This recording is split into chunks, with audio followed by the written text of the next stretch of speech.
Good morning, everyone. Meteorologist Danielle Noyes here for the 1 Degree Outside Weather Network with your Noyes notes and forecast for today. It's going to be a hot one, increasingly humid too. You feel the difference. It's not oppressive, but the dew points will climb through the 60s today. High risk of rip currents, beaches, keep an eye out. South coast, outer Cape and islands, dangerous conditions in the waters.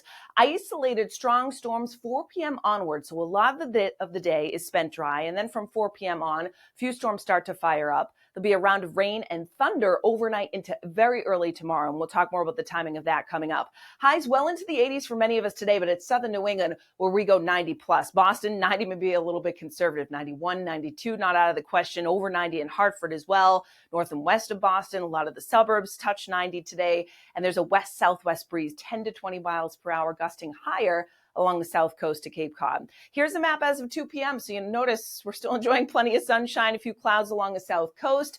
By 6 p.m., still not much action on the map, although you'll notice a couple storms start to pop south of Boston, and they continue until about 10 p.m. So my concern today is that any storms that do pop, and don't focus on the exact placement, but they'll be slow movers. So that does elevate the risk for some localized flooding that may occur in any thunderstorms that do develop.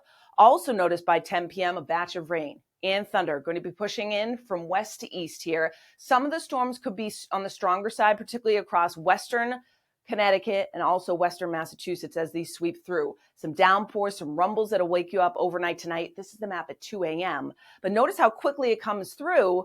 Back edge is already through most of the region by 7, 8 o'clock tomorrow morning. Now, the exception, eastern Maine and then back down to the Cape may still be dealing with some downpours or some rumbles of thunder early tomorrow morning. These should end between about 8 and 9 a.m., maybe a tad longer in down East Maine and the outer Cape tomorrow morning before the sun breaks out and we turn less humid through the day tomorrow. How much rain falls for most of us?